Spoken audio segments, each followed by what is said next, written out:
Oh,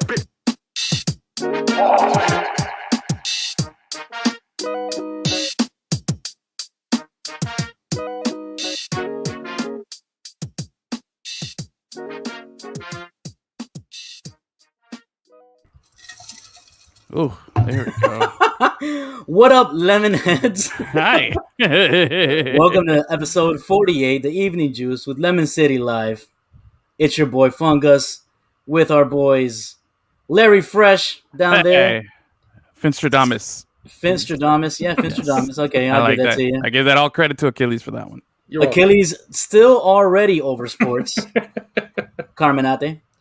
And photographer extraordinaire, Dennis Sosa. Producer extraordinaire. Currently muted. He wears many hats. He wears all the hats. Dennis Aquino. Welcome. Dennis Aquino, time traveling son of a bitch. Oh man, what is that TV show with Scott Bakula? Oh, he's Quantum Leap, bro. Quantum Leap, bro. Yeah, you're Quantum Leap, my friend. Oh, good show too, bro. Go to the episode where you were a woman and put on a wig. So that's the only one that I remember for some reason. Oh, you suck, dude. It's Quantum a little Leap kid. Was such a good show. I'm a little kid, and I remember watching that show, but the only thing I remember is that weird one where he was a girl. He was a girl in plenty of them. Like that was the whole thing. It was such a good show. I guess I just remember all of them as one episode because I was 5. Yeah, Dan is like, what is the task that Scott Bakula has to achieve to jump out of Dennis then? Oh, he's got to get us through a successful show today. Yep. That's it. We failed for 7 seasons and 48 episodes, so he's gonna be stuck here for a while with us. We can't get canceled. Yeah. No canceled. That's it. He's just really going to be pretty stuck. Much it. You guys really never watched Quantum Leap, or you just saw one episode, Gus? No. I saw a lot of episodes. I was just like 5 or 6 or something. So I watched it like in reruns. I think I used to show it on what was it, on USA? That's where I used to watch it back in the day. That's where I used to watch. Yeah, it was. I think I used to watch it like right before like Raw or something like that back in the day when it was. It was the thing, man. It was the lead-in. Oh, yeah. That and Silk Stockings, I think, was like the after Raw show. That was the other like real 90s vibe right there. Yeah. You don't remember that? Dennis, come on. You don't remember any of this stuff? No. Wow, dude. I vaguely remember the name Quantum Leap, but I never saw it. Oh, good show, bro. And yeah, of course you didn't see it. You lived it, bro. You didn't have to watch it. You lived it's it. your life. That's right, bro. Truman Show. Leaping that's life. Based on a true story for Dennis, bro. That's just boring. If you look at the credits, my name's on there. It's based on the life and times of Dennis. He's like, this is a biography, bro. Get out of here. I've been writing this story Luis Aquino production. That's what it says. For the sake of those involved, some of the names and places have been changed, but everything else Dennis Aquino, hoping this leap will be his final leap home. Oh man. Anyway, good stuff, bro. It is episode 48, season 7, man. We started season 7 and we've just been rolling, dude. 48 episodes in already, bro. We still got, bunch of time left on the year here. We're gonna be cruising here, but we do you remember what number was our last number before we started the season 7? It was like 3 something. No. We're 2 something. Like it was like 230 or something like that. I want to say. Okay. Yeah, we had rolled for quite a bit. But yeah, it's week 1 of the NFL is in the books. We got plenty to talk about. We got some Dolphins reaction. We got some obviously a lot of this was. Thumbs up or thumbs down? How good was week 1? You guys happy? Did it hit the spot? It's always good. I thought it was great, right? A lot of storylines. Last night was crazy. Yeah, see, you guys got to educate me on that. That's the one. I was so busy last night doing like 16 different things. I didn't see it. You didn't watch Monday Night Football? Nah, not a second of it. But I'll leave that part there to you guys because from apparently what I heard, it was like The Hangover in Vegas. Like it really happened. Like it's like the movie. Like everything that you could think of that could go wrong ended up going wrong. Fumbles, interceptions, and then a walk off and all that stuff. Like that's what you want in a game.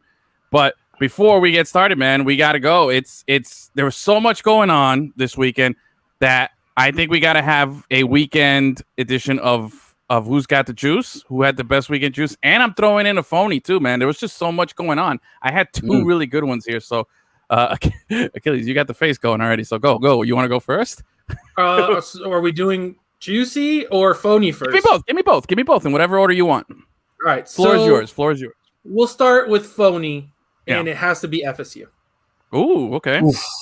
Right when we thought Manny Diaz was going to get canned for being a joke in Florida college football, FSU swoops in and saves his job.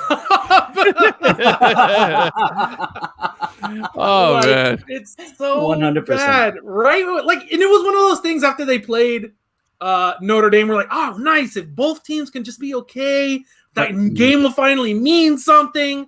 And they both go out and put up stinkers, but obviously the FSU one was way But what worse. happened in the FSU for those who don't know? They played at FCS school and lost on a last-second Hail Mary. But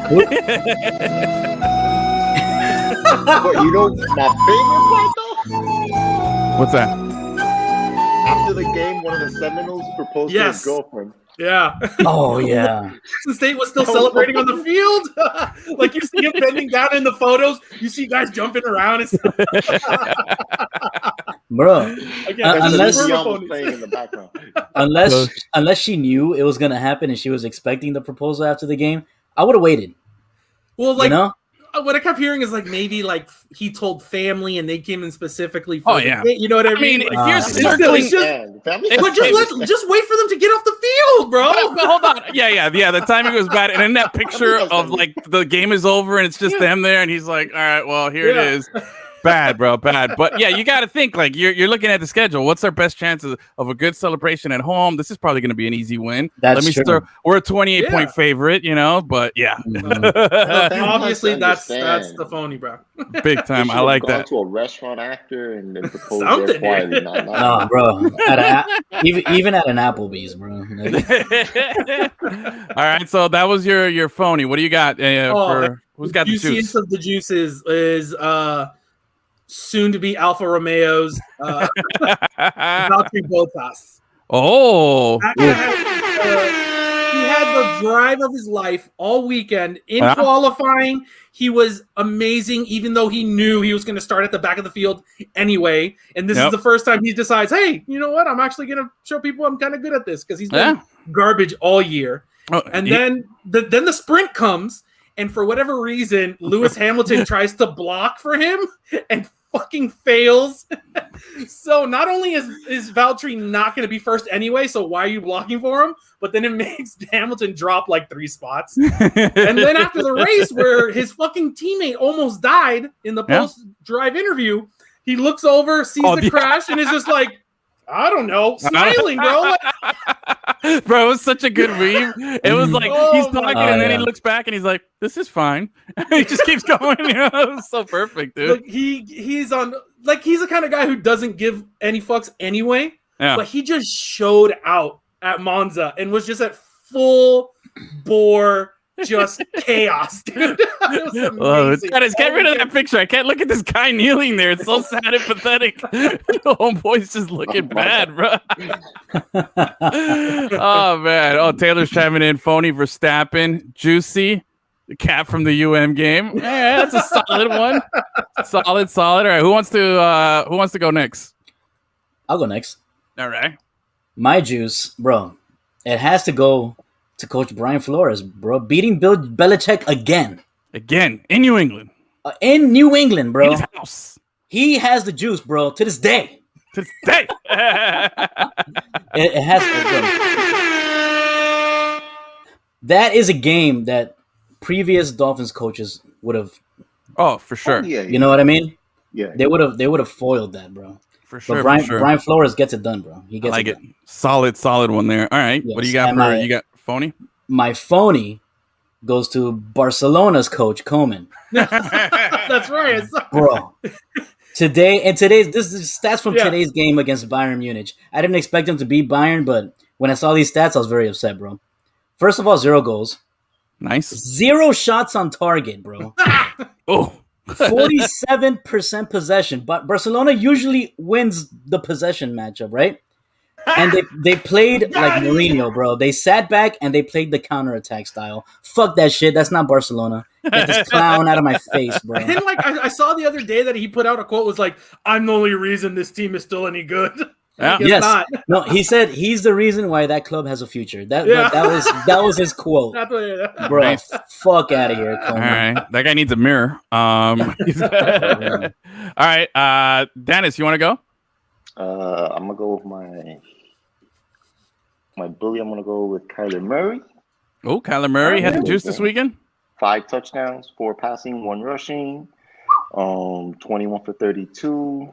Passer rating 121. The man was balling. The man leading up to the number one pick. Nice. Okay. And my pony, I'm gonna go with Matt LaFleur from the Packers. The head coach. He's done everything possible to just mess that up. Yeah. He's done everything possible to alienate Aaron Rodgers and just destroy that franchise. I mean, they needed to move on from Mike McCarthy, but this man has done everything possible to just really mess things up. Solid. I think this is gonna be a first. We did juice and phonies here, and none of us overlapped because my two are not called out by you guys. My bully is going to my boy. I called it last week. I said it. It's my boy Scott Hansen coming through and hitting me up on the Red Zone channel. I just want to say I can't believe you like him because he looks exactly like Ryan Tannehill. Oh, he is the best, dude. I legit had so much goosebumps when he was talking. He's like, "Get ready for 7 hours of uninterrupted commercial-free NFL football." And I was like, "Oh, it was so good." And he delivered, and it was just so wonderful to hear his voice and get excited. So you should have worn your Sponer shirt. Oh, what do you think I was wearing, bro? That and the Dolphins jersey. And I was just he doesn't need to wear the shirt when it's currently happening. I'm telling you, bro. That's just redundant, bro. Yeah, man. It was happening. Taylor gets it. He knows what Red Zone's about. It was only awesome. thing better than one Sponer. It's 2 Sponers. Yeah, bro. So it was just great to me. It was just great to have him back and be able to sit. Like, you know what my favorite moment, which I didn't get this week, but my favorite moment is like about 5 minutes before kickoff of the 1 p.m. games, they have a countdown on Red Zone channel. It says Red Zone channel will start in 3 minutes and 26 seconds. And, that to me means like I'm ready. I'm ready, but we didn't get it this week because it was week 1 and they did this whole 9/11 tribute thing. And I was like, all right, that's cool, but I better get that next week. Just quickly, because I don't have cable right now, so I didn't know which Fox game and which CBS game I was having. So I had one on one screen and one on the other, and they played the same exact 9/11 tribute. Yeah, they were doing it across and the NFL. host had the same script on 2 different networks. I thought that was I didn't weird. notice that. It was a little interesting. On NFL Network, it started like I was watching the NFL Network pregame, and they started the tribute. So I was like, all right, let me go to CBS, and they were doing it at the exact same time on CBS, Fox, and NFL. Yo, shout out Steve Buscemi, bro. Yeah, that was cool. That was nice. Firefighter.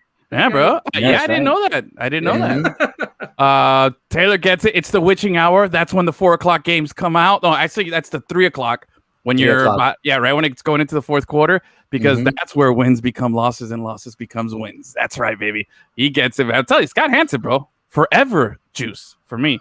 I'm pretty sure you gave him the juice last week too. I said it. I said I'm gonna give him the juice next week unless something miraculous happens. I had some contenders.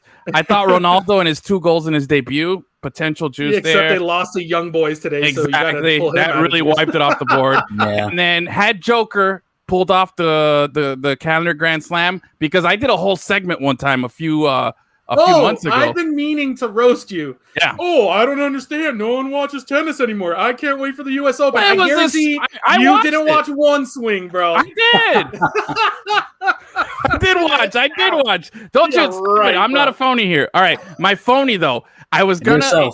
No, shush. My phony of the week was going to be somebody that Dennis was just talking about, because I was all over the Packers, bro. Like, Aaron Rodgers was just like, come on, bro. He looked horrible. He didn't care. His stat line is pathetic. 15 of 28, 133 yards, no touchdowns, 2 picks, a quarterback rating of 36.8. Trash, but he's not my phony. Not my phony. It's because Edwin just did that thing where he picks 2 phonies. Yeah, shut up. Bro. No, come on, bro. That was gonna be my phony, but because I honestly had that, but then I started looking at it. You know what? Aaron Rodgers can come back on Monday night when he's playing against the Lions, have a terrific game, and we're gonna forget about this horrible week 1. But you know who can't do anything to fix his legacy after what happened to him this weekend? Fighting this Vitor Belfort. Did you see this like crap show that was this boxing event that you love, Achilles? You know, you love these celebrity washed up fighters going at it. our boy Evander Real Deal Holyfield getting embarrassed, pummeled, He's just 50 years falling old. down. I know, what the fuck is he doing out there? Like, you can't be doing this kind of stuff. He's out there tarnishing his whatever shred of legacy was out there, and at the same time, you got Trump commentating, giving you play-by-play of the whole thing. It was a complete phony, like just Armageddon of phonies everywhere. I couldn't believe all the stuff that was happening. You got fake fighters, washed-up boxers. You got this. Masvidal was there doing his commentary. Like, it was just the biggest collection of just everything that was trash. And then you have this guy falling over, and I'm like, wow, this is how these people said, hey, I know what's good for the 20th anniversary of September 11th. This is what we're gonna do. This is what you get. This is what you get for supporting all the other stupid ass fights. Don't so get to mad. me, because of that, there's no way that you can come back from that. Like, that's it. It's over. That's it. You probably didn't even know he was fighting. The poor guy.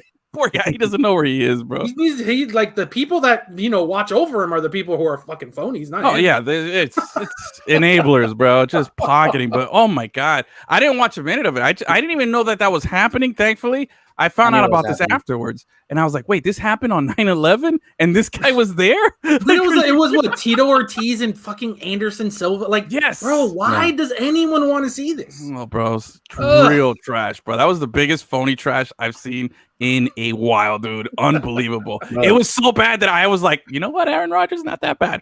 Not this bad. Not that bad. So Tito Ortiz looked real bad, bro. And of course, that guy hasn't fought in like 15 years. I know, man. He made Anderson Silva look like vintage Anderson Silva. It was. Where was that? Was that here in South Florida? I don't think so. It was probably in Vegas or something. Because I thought Tobin was at it, because he's a big fight guy. He's gonna go to anything like that. So I could have sworn he posted a video. I don't know where that was, but it was bad, bro.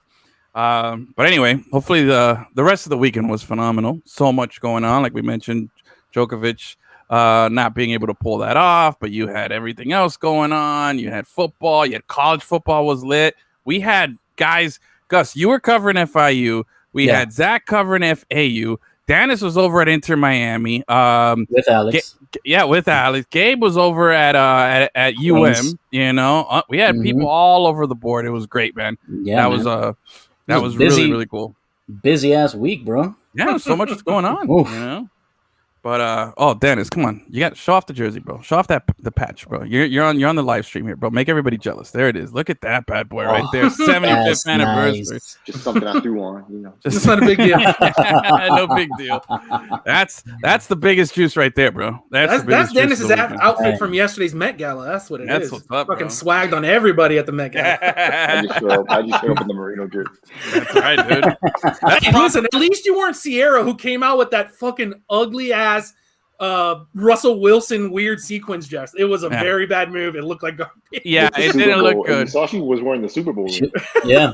She rocked the Super Bowl ring. She had like a weird football purse. Like, it was really bad, dude. Somebody said Malcolm Butler took her purse. That's awesome. Good. No, I thought it was yeah, it's a crazy outfit, but that's appropriate for the Met Gala, That was tame. Yeah, man. Compared to what other like, if the Met Gala was held in like the fucking Ozarks, maybe that shit was garbage, dude. But didn't Kanye and Kim show up like in black bodysuits and stuff? No, like, the point is to be weird. No, he was in it too. No, he had like a black hoodie, black pants. I saw a picture. I saw somebody dressed up like that, but I don't know. I saw. He's been doing that. Him and Kim have been doing that lately. I didn't see how he dressed up at the game, right? Didn't he show up to like an MLS game in like a red bodysuit? He's been doing that, so she just copied him because she has no personality. Yeah, no, they've been doing it together. They've been doing it together. Hey, by the way, can I call out something that I hate seeing on social media from these celebrities? Is that I think it was Kim. It might have been her or somebody posted, like they're reposting their pictures from the Met Gala with the big watermark that says Getty Images. Like, yo, you're a celebrity. You got money. Just pay the rights to own the photo of that they took of you. You know what I'm saying? You shouldn't have to pay for the rights. If I'm sure if you hit up the person and say, "Hey, can I post this here? Like, would it be good?" It's such a low 80% of like communications work is just making sure everyone gets their photos on time. Yeah, man. Like, I get my boy, like posting up pictures because he's a fan of a guy and he can't, wipe off the watermark, and he's doing it and he's giving out credit to. That's the other thing. they're not even giving out credit to like whoever from Getty Images, is they're just ripping it from the just straight up. Oh, I saw Of this course. over here. Share, like get out of here. Oh, it was bad. Yeah. So, All right. By the way, before we get into some football, okay. I want to revisit the U.S. Open Djokovic thing a little bit because before, nothing crazy. But before we were talking about it, where'd he go? I feel like this is not going to end well for me. I was just trying to. No. This I already is, roasted you. We're moving on from that. Okay. Yeah. This Fair isn't enough. this is not good or bad. I guess it's just All right. interesting, right? So remember we were talking about this before about his chance where he could become, the fucking First GOAT. guy since '69, the GOAT. Exactly. Tied with Nice. 20. He could have passed everything that was on the line here. There was 20. It was his 21st major that he could have gotten to pass Nadal and Federer. Nadal and They're Federer. all He's tied at gonna 20. He's gonna pass him anyways. It's Calendar inevitable. Grand Slam. First guy to do it since '69. Rod Laver, who was in attendance too, and wanted to see it. Yeah. Mm-hmm. So, I put together a little spreadsheet with Nadal, Federer, and fucking Djokovic to see, where their championships have come and all that stuff like that. So, who do you think has had the best 10-year run? I think it's Djokovic. I think it would be incorrect. Really? I think didn't Djokovic in the last 10 years win like the majority of his Grand Slams? Yeah, so he's had a great run in the last 10 years, but not the best 10 years. Oh, not the best? Oh, okay. Exactly. So, in the last 10 years, he's won 16 Grand Slams. That's gross. Yeah. That's so gross. Yeah. That's like stupid gross. You mean to tell me somebody had a better 10-year run that had more than 16 Grand Slams? Roger Federer from 2003, if you count 10 years from that, he won 17 Grand Slams. Wow. Yeah. But Djokovic, if you give him an 11-year window, he surpasses everybody. So he has the best 11-year run. Yeah. Federer has the best 10-year run. It's crazy, man. It's bananas. I said this when we talked about it a few months ago. The fact that we've had 3 of the GOATs overlapping each other and playing competitive tennis with each other for essentially, the better part of 20 years now. Like we've had this, at least one of them around. It's unbelievable. It's seriously we've as sports fans, we've been totally spoiled. We've had this luxury in tennis. We've had the luxury of having Messi and Ronaldo playing against each other for 10 years as the bona fide 1 and 2, however you want to rank them, best players of their time, playing in the same league against each other 3-4 times a season. Like we've had it so good, man. Yeah. It's not even fair, man. We'll see. I don't know if we'll ever get that again. Yet we've had 2 runs running at the same time in 2 different sports. So hopefully y'all enjoyed it, man, because you ain't gonna see that again, man. That's bananas. But nice. Yeah. Anything else interesting on your spreadsheet there, bro? Actually, yes. So here we go. Welcome to class. Yeah. Federer could have accomplished the calendar Grand Slam twice, but he lost the French Open twice to Nadal. I think he's got 2 French Opens or 1 French Open? Federer? Yeah. He has I think 1. If it's 2, that'd be the most that he has. I know it's either 1 or 2 and that's it. He has 1 French Open. Unbelievable. That's how dominant this dude was on clay, bro. Oof. Yeah, man. So, wow. And same goes for Djokovic in 2011 and 2015. Oh, that he could have had the calendar Grand Slam too? Yeah, except not 2015. Somebody else won it that year. I don't know who won it. No. Look at that.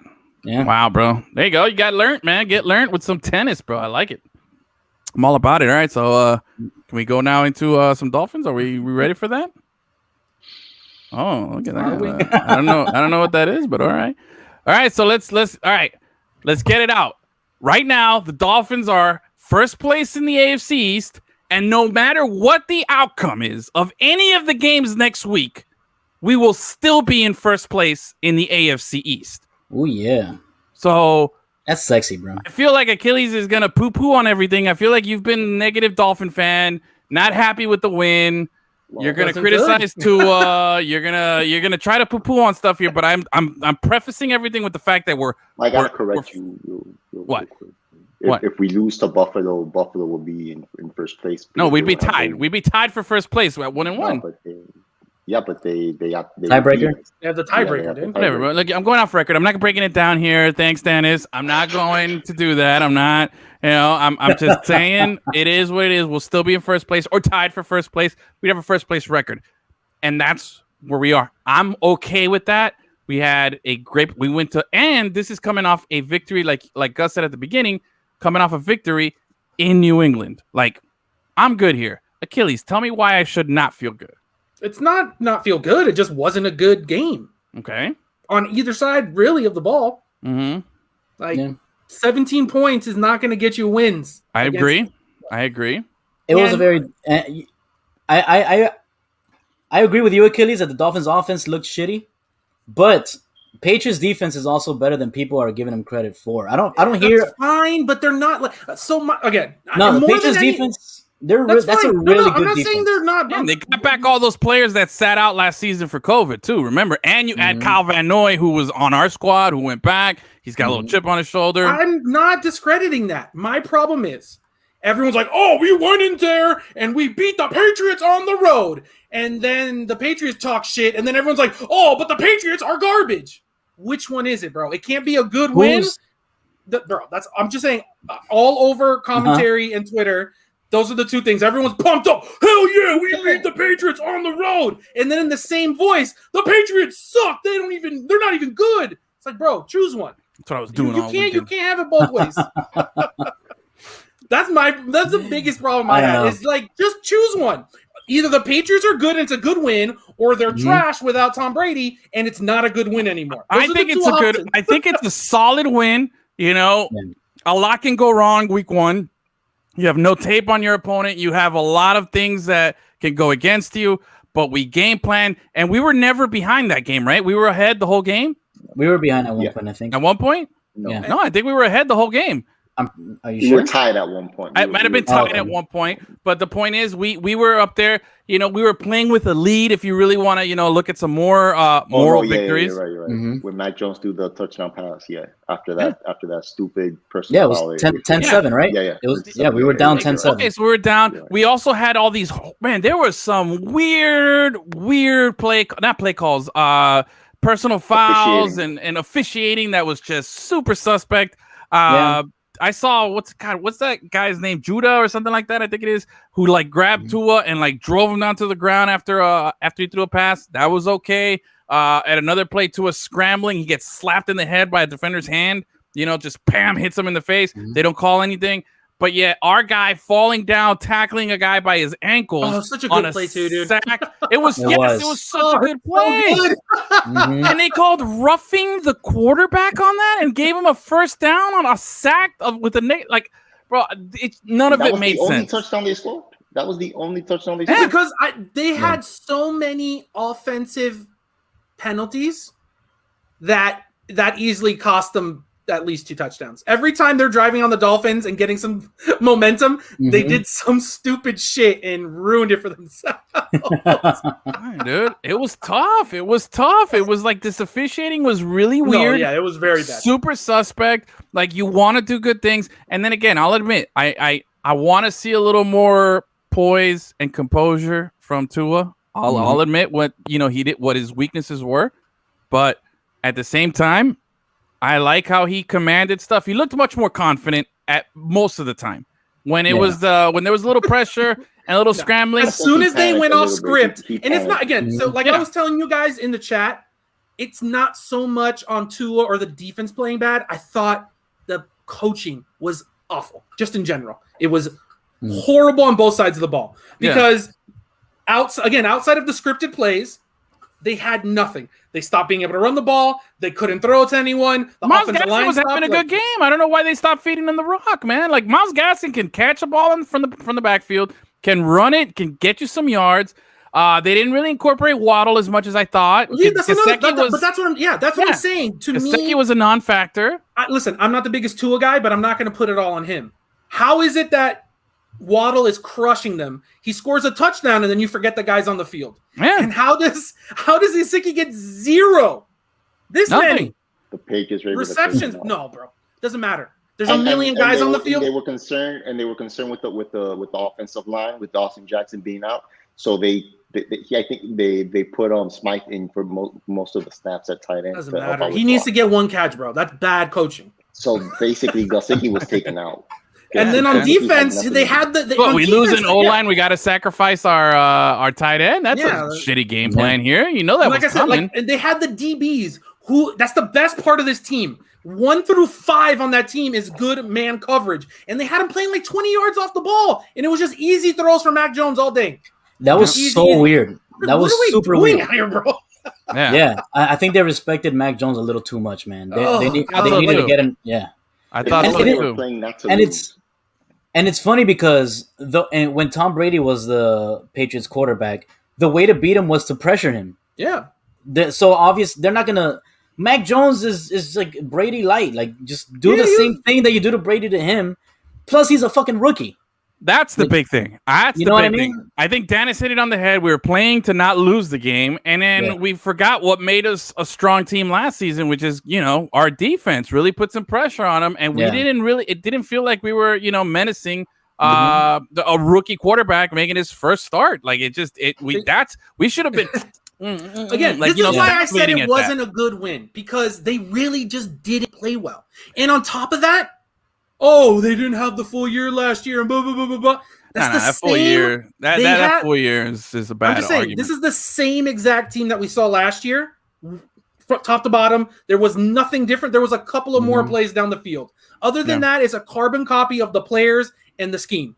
Yeah. And guess what? That team didn't make the playoffs. Yep. That's why, to me, this wasn't. And again, it's week 1, and maybe they'll open it up. But after week 1, where you had your training camp and blah blah blah blah blah blah blah, and you look the same you did before, where you have to pray that your amazing defenders can force fumbles, that's not good to me. I'm sorry. Like you could be like, 1-0, we won. But again, though, there was things to be areas for concern, things we hope that they change. But in the end, though, there's nothing that's going to waver me from the fact that we went to New England, pretty or not, game plan or not, we walked out with the W. We held it down. We didn't get beat by a rookie quarterback making his first start. That's not a good thing to say. No, I'm not saying that it's a good thing. I'm saying that that's one of those things that old Dolphins teams. No, that's one of those things that old Dolphins teams would have fucked up, and they would have messed up, and it would have been one of those things like we don't have mentality. It's the same shit that we've been losers for a long time. It's not that bad. You have to respect this loser mentality. Your team needs to be better, bro. Like you gotta cross that. You gotta cross the bridge from where you fuck it up to where you're obviously not going to fuck it up. There's something in the middle there, and that's where we are right now. I think you need to get past that. But again, so if you just keep doing that, like, moral victory, you need to hold accountable. It's not a moral victory. It's an actual victory. Yeah. I'm not. Yeah, definitely not saying moral victory at all. I hate moral victories. Moral victories are just lame excuses why you didn't win. Moral victories are for losers. That's what the Patriots are doing right now. Same thing that there is UM did. City Live going on in New England right now. Winning by 1 is not good. No. Hold on. Achilles. Right? It's in Pittsburgh. They have a losing record in anywhere without Tom Brady. So they're not a good team when he's not there. You know who else is winning by 1? It's not the same team, but still winning on the road in the NFL. Hold on, Gus, go.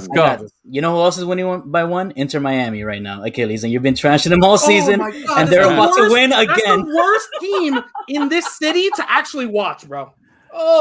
Listen, look, right now, I'll tell you, right now, with certainty. College football. Style points don't count in professional sports, bro. I'm telling you, with certainty right now, there is 4 guys somewhere up in Connecticut right now doing Chowder City Live or whatever, their own little podcast here, and they're talking about moral victories and justifying why a 1-point loss to the Dolphins to open the season is not cause for concern. That's moral victories. That's what they're doing up there. Over here, no, I'm taking the dub. Like I said, next week, I'm still in first place. But you have to be critical for your team. I can be critical. And like I said, there was some stuff that made me be critical. It was mostly bad, is what I'm trying to say. Like, there's some stuff that was there. But overall, I'm not going to poo-poo on... to me, I think there was more good than there was stuff to be critical. They were not good, dude. I'm telling you, bro. That's me building on that winner's mentality. No, that's a loser mentality. Like, we did it. Of course you take the W. I'm not saying you should be like, no, this is an L. It's better to have a win or a loss, but be real about the team. All right, well, let's be real here. What stood out? What was some pros that you look at and you said, okay, or was there nothing there for you to look at on the team? When the DBs were not playing 45 yards off the receivers, they smothered them. Yeah. And they were getting good pressure. Ogbo was awesome. You know what I mean? And like I said, and again, I'm not killing Tua here. He is who he is. It's on the coaching staff to put him in the best position to succeed. Yeah. You know what I mean? And like I said, when they have the script and they don't actually have to call plays where they just have their 10 plays and they call it no matter what happens, they looked amazing, bro. Who was the first one in the chat being like, oh, Tua, Hall of Fame, blah, blah. They look good. But as soon as they came off those scripts and actually had to do something, original, they look like the same ass old Dolphins, little slant, terrible run play. And it's just, they like I said, they looked a little different. They were stretching the field a little more. But at the end of the day, it was the same team we saw last year. And that team was good, but it wasn't good enough because they missed the playoffs. Hey, but look, they missed the playoffs by very little. So if it's the same team, but they're going to miss the playoffs again. But if you're saying they're the same team, but they're stretching the field a little more, that means they're giving you a little bit more. If they only missed the playoffs by a little bit, maybe they'll make the playoffs by a little bit this time. But they look the growth. Same is what I'm saying. It's growth. Okay, if they look the same, they look the same compared to the end of last year at the beginning of this year. We still have to see where they're going to be at the end of this year. There's growth, bro. Well, I'm not saying there isn't. We're breaking down game one. I'm not saying they can go on undefeated from here, bro. They could. All right, they absolutely could. Yeah. All right, so who looked really bad? Because I got somebody that stood out to me that looked like a fish out of water or a mammal out of water here. I don't know if we're using the right analogy here. Most of the Jalen Phillips. Jalen Phillips looked really bad. Like they were playing him at the beginning of the game, and he just didn't look right. Like he just didn't. There was a screen, and that then Rousseau is out there fucking wrecking the league. Yeah, bro. But yeah, Jalen Phillips, I thought looked really bad. Week one again. I thought that I thought it was telling that he was so far down at the bottom of the depth chart. But then at the beginning in the first quarter, they were playing him in there, and they left him in there for a few extra plays, like really trying to get him some confidence there, and he got beat on a bad screen pass, and then another play he ran right by the guy with the ball, like didn't realize that it was a handoff, something like that. It's just not a good look for him. That to me is cause for concern. That was our 18th pick, I think that's what we went with. Yeah. Instead of a guy like Najee Harris or anybody else. So we'll see, man. Jalen Phillips, great at Madden. He's killing it for me. Already won 2 Super Bowls with him, but I need him to step up. That was my worry here. This Sunday, we're taking on the Bills home opener. Gus is going to be there. Dennis will be there too. Dennis going to be there. You guys are going to be jersey. In that sweet jersey. There you go. It's going to be a good time. So we got that. We're taking on the Bills. Yeah, man. We can put a nice little distance. We take care of business here by beating the Bills, who everybody was talking that they were the favorites of the division here with New England and the Jets starting rookie quarterbacks as well. But and that'll give us a very nice cushion because that would be our second divisional win. That'll be their second divisional loss. No, first divisional loss. They lost. Oh, my bad. Yeah, they first conference loss. That's right. Yeah. So I'm telling you, man. For sure. But they did lose at home. So.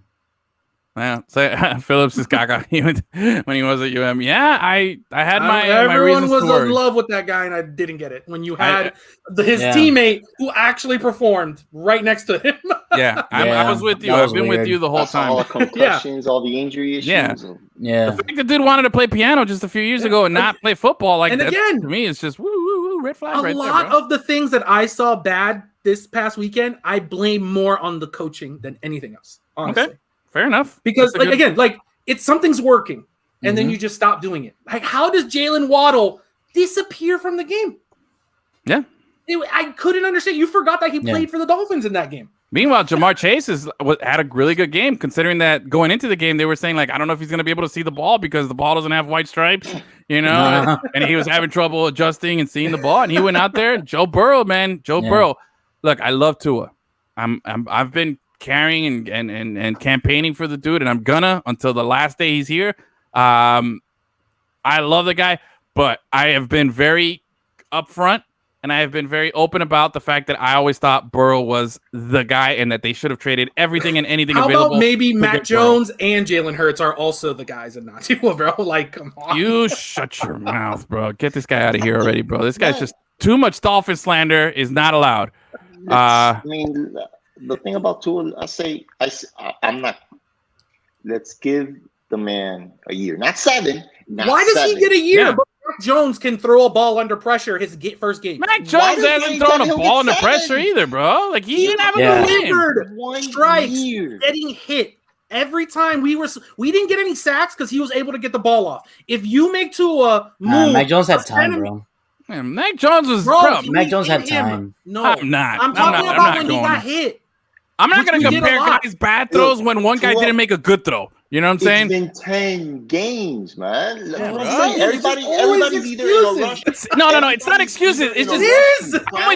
I'm with Dennis. It blows my mind the fact that we gave a bum that was a wide receiver who never played quarterback other than 5 games. We gave him 8 years. No one We gave can't him 8 give this years. We guy just more than a had, season. bro. You make You it can't sound give like this guy everyone more was than a like season, bro. campaigning for him to My stay thing here. is- Everyone was trying my to get rid of thing- him the entire time he was here. My thing with Tua is either people are trying to crown him, making out to be a Hall of Famer, or people are saying it's over for him. It's been I'm saying he's mid. I'm not saying he's bad. You literally, if you put any pressure on him, he can't play football. And that's 90% of the game, bro. But he can get better. He can get better with of course, coaching. anyone can get better. It's but not, we're talking about dude, right the guy now, had bro. pressure. You know, it's If he's you- gonna win us a Super Bowl this year. How many times does that guy not know how to Super Bowl slide? champion. He still doesn't know how to slide. He still doesn't know how to throw the ball Doesn't know away. how to slide. He still doesn't know how to step up in the quarterbacks pocket. don't know how to bro. slide. Like, That the seems to other be an day issue. was, he has issues sometimes when the pressure gets hot. Mhm. When he gets pressured, he does panic a little bit. Okay, I'm but gonna give him our this offensive season. line is garbage. Look, I'm giving him the full season. I don't care. I'm not trying to get rid of him good either. or bad. I want a whole season sample size 100%. here, and I have Let's faith see that he's what he gonna does. figure it out. 100%. I'm not trying to Also, get rid think of him. Joe but Burrow he just is wasn't good. The real deal. Joe They Burrow have to did. decide soon on his 5th-year option. I think it's after this offseason or next offseason. They have to decide on that 5th-year option. Yeah, we got time. Let the man play. And again, Let the man they play. don't put him. And like I said, the coaching staff doesn't put him in good positions either. Yeah. Sometimes they just leave him there, or they roll him out to the side that he's not good at throwing. Like, if you know what his limitations are, figure something out. When they're hitting those hard slants, one step, boom. Mm-hmm. Just keep doing what works. I don't understand why they just keep doing random shit and messing with his confidence. That one play where he rolled out to his right was super awkward, man. That's enough, bro. The almost interception. Yeah. If you just bring pressure from the left and make him go right, he can't play football. Look, he just can't. I think what also happened here to put a little bow on this is that Brian Flores was thinking way too much and just became a textbook overthinker. Let's not get into that weird fucking Brissett trying to catch him offsides on a 1st and 10 in the red zone. No, I think he was, he's like, yo, I'm going up against the guy who I respect across the field. I'm trying to beat him again. And he just put way too much pressure, thought too much about it, and really overdid it. And in essence, we got lucky there. We got lucky. That's the thing. All the players on our team are who they are. The coaching was really, really, really bad. All right. Well, listen. Do you guys hear that? No. Oh yeah. That's the sound right there, bro. It is official week 1, bro. We had more games to talk about here, bro. All right. Look, we're gonna do a little modified 5 downs here. We're gonna go at not a so fast pace here because there was a lot happening. I thought there was some great storylines here, bro. We're gonna go at a medium pace. At a medium pace. Okay. I get you, Gus. Right there. This one. This one. Anyway, we'll go at a medium pace here. First off, let's start over with the Thursday night kickoff to the season, NFL 2021. What a great game to start off the season. You got Cowboys, you got Brady defending the championship in Tampa, full house, packed stadium. You get all this, all this excitement, and you get a bomb game. First off, congrats to Brady, but big ups to Dak. I thought Dak was the guy who came out there and just really showed off and said, hey, look, my foot was pointing in the wrong direction last season, but now it's straight and I'm ready to tear it up. Baby. Yeah, man.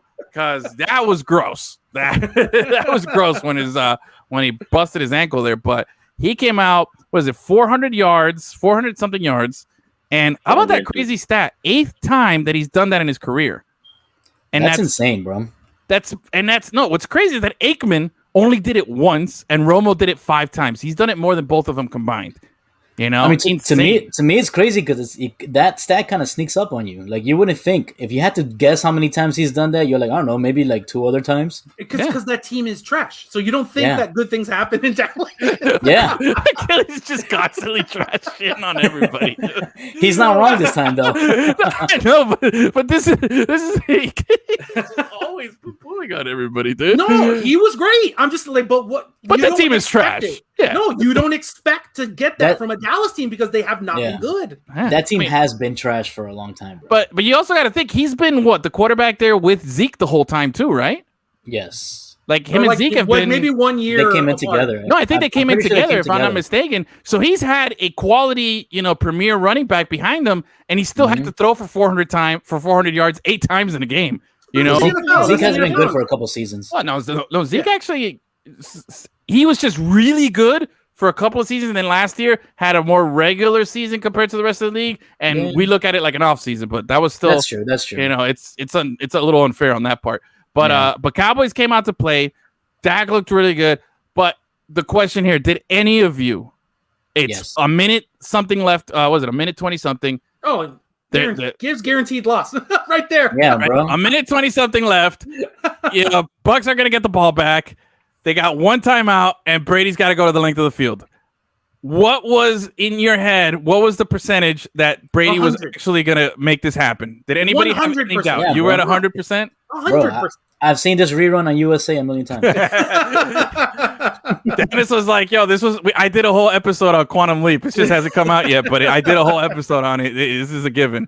Because I was like, well, all right, let me just sit up and watch this happen again. The only thing that was different was the colors. That's it. The only thing different was, and he wasn't noodle armed in this game, dude. Bro. They need to test that guy every day, bro. He looks good, bro. Like I said, he got the new hair. The hair is taller.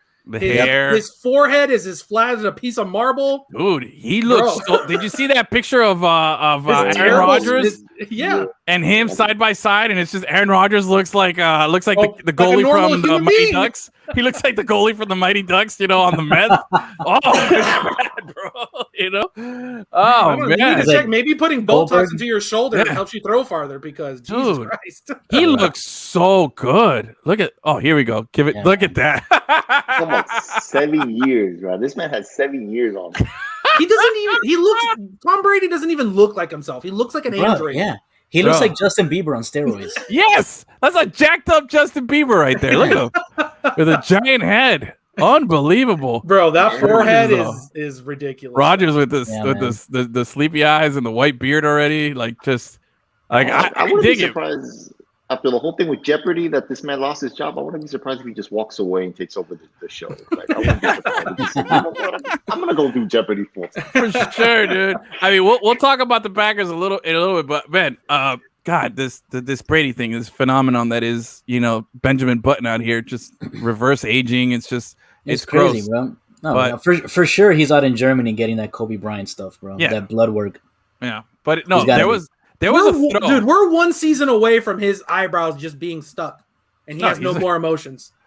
There was 2 throws. There was 2 plays in the game that for me just like said, wow, this guy can keep doing it for another 5 years. Like they were such perfect throws. There was one, I think it was like a seam route to Gronk, and he threw it like Gronk was 1-on-1 with the tight end, and I think it was that Micah Parsons. Parsons was running, and Parsons had his back to Brady, right? Because he's chasing after Gronk, and Gronk is running. Gronk just looks over his shoulder, and the pass is there, and he put it like right over Parsons' shoulder so that it landed right in Gronk's hand. It was like the most pinpoint, perfect pass in a seam through the middle of the field, like incredible. That's the throw. And then there was the play at the end that set up the game-winning field goal, which was the pass to Godwin. where people are saying, "Oh, he pushed off." I don't think he pushed off. I think homeboy on defense realized that he read the play wrong. He got burnt and fell and just flopped and was like, "Oh, he pushed me," But like he threw that ball. Brady threw that ball like it felt like 7 seconds before the play actually happened. You know what I mean? Like he threw that while this guy had no clue. Like he just knew, I know he's gonna be there. It's a back shoulder throw. He's gonna stop on a hitch, turn around, and it's money. Like that to me, the zip he put on it, it was phenomenal. That was just, that scares me because it's like, yo, I'm calling it right now. Bucks are gonna repeat. That's it. But there was one play that scared me. That one play where he kind of stumbled on himself. Like nobody touched him. He just sort of like fell down, but he still completed the pass. But he fell so awkwardly that I thought his knees just like gave out on him. I was legit scared. I was like, "Oh shit, this is the end." Bro. Like I literally covered my mouth because I was scared that I saw something disgusting. So and then he just gets up and he completed the pass. I was like, "What the fuck is that?" I totally forgot about this. You want to hear crazy stat from the game, and we'll move on to the next one here. A defensive line gets paid to do what? Put pressure on the quarterback, right? Mm-hmm. The defensive line, the starters, the guys who play on the line, even the backups, not one of them even touched Brady the whole game. I'm not surprised, bro. Look at that, dude. Like that's why he's so good. That's been his whole career. But he didn't even touch him. Like, because he knows how to move in the pocket and handle pressure. And the most unathletic quarterback. Like he didn't even get touched. Yeah. When I say movement and stuff, it's not about running for 45 yards. It's about just being able to move, not just and get smashed. Tell you, dude, that was crazy to think that a defensive line that you pay millions of dollars to can't even put their hand on the quarterback who's 45 years old. You know what I mean? Like unbelievable. Anyway, great game. Bucks, I think, are going to be a force if Gronk and Brown like figure it out. You know what I'm saying? To go along with what's this dude who's on my fantasy team who didn't even have a Mike Evans. Mike Evans. He was it was a non-factor. That team. They have loaded. 3 number 1 receivers and Gronk. Yeah, bro, fuck out of here, man. 3 ones, Gronk, and then for the 2 interceptions that Brady threw, one was off Fournette's hands. It was a screen pass to him that he just bobbled. That was a gimme. Yeah. And then the other one was a heave at the end of the first half. Yeah, that doesn't count. A Hail Mary. Like it's gonna be so gross. Man, I kind of wish Tenard was here so I could bash on his crappy ass Titans a little bit because they got smashed by Dennis's Juiceworthy. Huh? They were the worst team, right? They were the worst team this weekend. That wasn't a bad team. That wasn't a bad team. No, yeah. I'll give you that. Packers, yeah. Dude, Titans having problems, man, with, everyone thinks that Rodgers is tanking. Like, the Titans were the Titans, and they just looked like the fucking Jets. See, like, if you ask me right now, next week, who would I pick to win a game? Without even looking at who the Titans are playing, I'm going to go Green Bay. Like I like the Titans aren't a team that I'm thinking could rebound as quickly from an embarrassing defeat like this. Titans just got rocked, bro. The game was in Nashville too. Yeah. Right? In Nashville, at home. Derrick Henry, not even a factor, bro. Not even fit. What's the final stat line? They were getting their asses handed to them. Did you see that? Did you see the video of him practicing his stiff arms? That's embarrassing. He was just kind of like slap. Yeah. What's the point of that practice? Who posted it? I think it was like SportsCenter. Somebody posted it, said, "How embarrassing is it? You're a grown athlete, and your job at practice is to be the dummy for his stiff arms. Just lay down there while he's stiff arm you." Like, hey man, you pay me 6 figures, I'll get fucking stiff arms. Yeah, I mean that's you and I. You know what I'm saying? But man, it was. I like that Tennessee Jets. That'll work. Falcons also mailed it in this week. Yeah, but Falcons I had no expectation for. I think that's where your boy, fucking Florida Gator tight end didn't do anything. Hey, Achilles, you gave called me props. It. I said you called it. They needed to get rid of Matt Ryan and refresh, and they didn't, and they looked like bad. Garbage. Yeah, bro. They looked real bad too. An Eagles team with Jalen Hurts at quarterback and a bunch of people I don't even know who they are. I mean, Jalen Hurts looked really good. Yeah, Devontae Smith. Like, there's just all this. They lost to Alabama. You know what I mean? Did you see that Devontae Smith's first touchdown was in the exact same spot where he caught the game-winning pass in the national championship game? Yep. So He scored 2 touchdowns in the exact same spot in a row. That's pretty cool, man. But going back to the Titans, they get smashed. Man, Deandre Hopkins, he looked really good too. 2 touchdowns effortlessly. He's nasty, bro. He's the best wide receiver in the league. Thank God he didn't have to quit on his teammates because, it was going to those really tough COVID protocols were going to maybe force him to quit because he didn't want to let his teammates down. I'm really happy he didn't let his teammates down. That's right. But he is very good at football. Taylor Hurts looked good. But hey, bro, but this wouldn't be a proper show. Tennessee Tenard, he's escaping all the bashing that was coming here. Of course, he wouldn't show up today. But he plays highlight today. Both his teams got rocked. The Browns too. But Browns Tannehill, 2 lost fumbles, throws the pick, sacks 6 times. Like, he looked vintage Dolphins Tannehill right there, bro. That's what it was. That was Dolphins Tannehill, not that imposter Tannehill that's been collecting paychecks in Tennessee and pretending that, fooling people into thinking he's good. That's not that guy. The real Tannehill, please stand up. The 6 sacks are his fault. It has nothing to do with the rest of the team. Nothing to do with the rest of the team. Let him down. That was just him being a big stiff out there, bro. We know the Edwin rule. Everything's 100% on the 100 win or loss. 150 with him.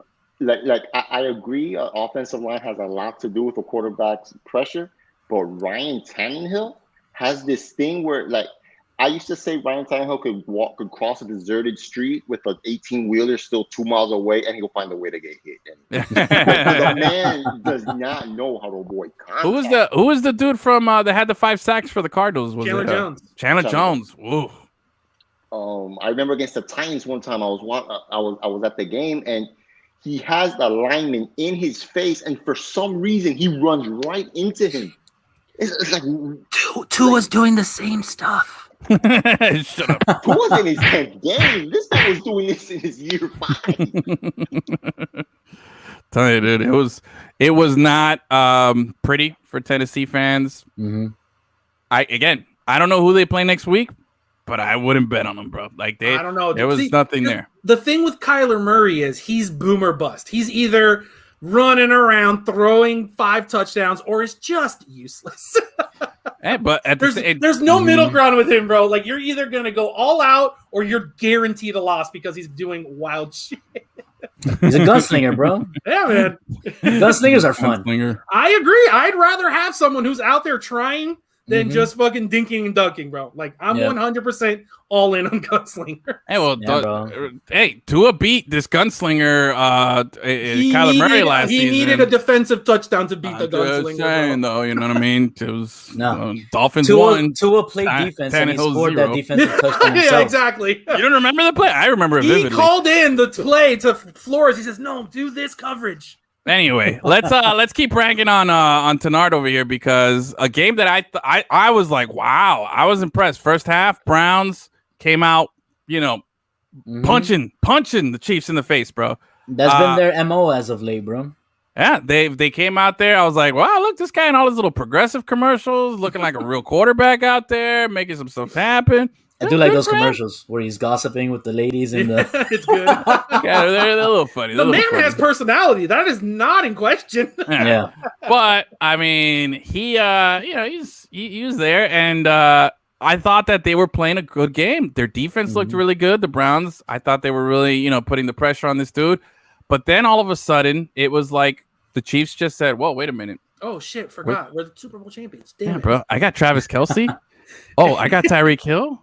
Why do we I got another. He's like, what? I'm not playing on a broken foot. That's right. All my offensive linemen are here. What am I doing? Yeah. Run to the sideline and throw like a no look behind the back 80-yard fucking dart, dude. Like, come on. He was just like, fuck it. Tyreek's out there somewhere. He'll catch it. Just sling that shit out there. Oh, so good. It was really a whole lot of fun, and it was great to watch. But I was thinking after the game, I was like, all right, you know what? The Chiefs, they balled out. They looked like the beast that they were. My fantasy, I had Tyreek Hill and Mahomes, so I was enjoying the whole game. Like, they literally carried me to a win. But on top of that, though, do you think? And I think that game was won, and in part, a big part of it was because they were at home in Kansas City and there was people there. I really do feel, especially in a place like KC that is known to be, one of the loudest, most crazy. Like the decibels in there is like an airport and stuff like that. They've measured it. Like I really think that had a big factor. I think if this past summer's Olympics proves anything, it's that home court advantage counts, bro. That shit matters. Look at Japan. Japan, like when you compare it to other host city Olympic games, they won like way fewer, less percentage of medals as previous cities. So that's that's an interesting case study for home court advantage there, man. Yeah, I mean, I've always Chiefs look like the Chiefs. Chiefs look like they're gonna go to a third straight AFC. Represent the AFC for a third straight Super Bowl here. Yeah. I liked it, but to me, what I took away was like, this guy it's already there. You know what I mean? Like, there's no ramp up with this team. You know what I mean? Yeah. They're there. They clicked and it's just slinging it, and that offense is on point. It's on another level. They fed off the energy of the stadium, off the fans, and everything like that. But for me, it was just I just enjoyed it, not because it was the Browns. If anybody who was there, that was just a bonus. That was a bonus. I enjoyed every second of these guys just beating the shit out of them. And the Browns had opportunities, man. Kareem Hunt out there pumping his chest, I got slighted by the Chiefs. No, dude, you fucked yourself up. Nick Chubb out there, like, I thought they gave up on their game plan, what they were doing, and then all of a sudden it's like, hey, well, they could have had a better showing, but hey, I'll take it, man. Chiefs win. That's who I wanted to see. Browns start off the 17th. 17 consecutive seasons losing week 1. Oh yeah, man. Dude. Oh mama. But I think I will say this. I think the Browns they'll be pretty good. Fine. They'll be fine. They'll be pretty good. It's the Chiefs, bro. By the way, I did see some I don't know if it was ESPN or somebody post that the Browns have been losing week 1. They posted this on Instagram since before Instagram existed. Yeah, dude, 17 years in a row. I mean, that'll do it for you. But it's about to graduate high school. Their week 1 losses. Yeah, man. Now, you were talking about was it last week we were talking about why didn't they put that game on the flex, as the primetime game, but KC and Cleveland, those are some crappy markets. Nobody wants to watch that. Man, the NFL, they should have put that game. You think so? Dude, it's LA, Chicago. I get it. But the NFL is invincible to that. The NFL can put anybody. You put Chiefs, Browns, people will watch that. I guarantee you there's more people who watched that Chicago LA game in Chicago than the two markets combined watched those games, is what I'm saying. They don't care. They're about the money, bro. It's just about eyes, so you can sell the advertising. Nationwide, you put Mahomes, man, that game would have been highly rated. Yeah, I know. I gotta agree with the kids on that one. I'm with you. I think people would have watched, but I think what he just said there is true. I think there's more people just in one of those markets than you would have had in the other two markets combined, and that's just money, bro. At the end of the day, it's a spreadsheet. Which one's getting you more revenue? Which one's pumping in more money? And the wealthy don't stay wealthy by not being dicks and being aggressive about it. You know what I mean? So nobody's a nice wealthy guy. That's it, pretty much. I think nationwide, you probably would have gone more. I mean, I'm sure the Bears. But you're gonna get the nationwide people anyway. Yeah. You know what I mean? I think get those views. The difference how is the ratings in LA though. Like just in LA, like because do the people really care about the Rams like that in LA? At home, they have that thing. Look, they care about the Rams. They don't care about the Chargers. I've been there. I'm telling you, you don't see anything Chargers anywhere. Not even at SoFi Stadium. They don't. And the first game with fans at the new stadium. Matt Stafford, like it was a big deal. Yeah. Beautiful uniforms. It was a lot of plus and positives there. Chargers need to go home, bro. Look, I'll tell you what. If the Chiefs and Browns are playing a more meaningful game later on in the season, it would have gotten flex. But definitely for week 1, the easy choice is pump the big markets there, make some money, and let's roll with it. That Ram Stadium is nuts. Yes, yeah. Too bright. Like a spaceship, bro. It's beautiful. It's too bright. They need to turn the lights down a little bit. Think so? It feels like you're in a hospital watching a football game. Oh, it's too bright, bro. Yeah. Maybe it's some like mind tricks. It looked on the other side. I thought it looked good. Well, speaking of the Rams, all the Chicago people are like, I don't know, I got like a tingle in my voice, bro. I don't know what's going on. I feel like I'm in the ER. What's happening? Speaking of, that was the pass me a Polish sausage. What got another dick? Not Bears. So speaking of, that was the Sunday night game. You got the Bears ended up losing 34-14. Crazy stat. Oh, there we go. What up, dude? Man, I punched my chest a little hard. I think I bruised myself. How about this crazy stat though? NFC North. Check this out, though. Oh, what do you got? What do you got? I was looking up the ratings for the Sunday night game. Give it to me. Last year's Cowboys Rams game in LA had 7% more viewers than this year's Bears Rams game on Sunday Of course, night. but that's Cowboys, bro. Cowboys doesn't matter. Cowboys is the exception. That's America's team, the most popular brand name. That's superstars on the field in terms of Patrick Mahomes throwing to Tyreek Hill. I'm telling you, look, that game was going to be Tyreek. You could have had Quincy Carter out there with Bill Parcells on the sidelines in prime shitty Cowboys time, and it would have pulled in a higher rating. Sports ratings last year were the NFL this week. The ratings went up compared to week 1 last year, but the Sunday night game actually declined. Yeah, because but it's I think a fairer look is look at what was try and see what the Sunday. I don't think if you can, but if you could, I would like to see the Sunday night game the year before. The first Sunday night game the year before, if it wasn't the Cowboys, because that to me would be the more telling thing. Anytime you put the Cowboys in the equation, it's an unfair. There's so many just fake ass Cowboys. Oh man, they're Cowboy fans. Yeah. Cowboy Nation is the biggest, most popular. That's the biggest brand in sports. Doesn't matter how big the stars are. That brand will always surpass any of them. But going back Cowboys, to Yankees, and Lakers, they all share the same fans. Pretty much. How about the NFC North going 0-4 in Week 1, and then two divisions went 1-0, right? Well, the NFC West went 4-0. So they swept all their games, and then the NFC North lost all their games. You know, I thought that was pretty cool, and it culminated with that with the Sunday night game here with the Bears losing and the Rams winning. I thought the Rams looked really good. Oh, Stafford, baby! I think I'm glad people actually get to watch him play because I've liked him since college back because he was playing when I was in college. Yeah, I love Matt Stafford. He's a proper gunslinger. Yeah. And what's the first thing he does? Like his third throw, like a 60-yard, just perfect bomb. Yep. Money. And then he high steps it down the sideline. I love that dude, man. I like that he's got to be so happy.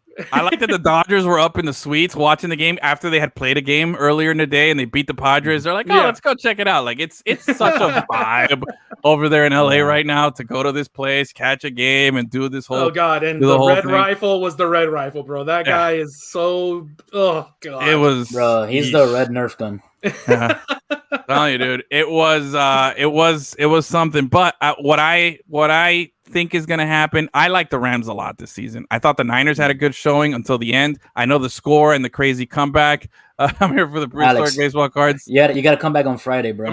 Come back Friday. Hang out with us. But hang out with us now. Have a drink. Stick around.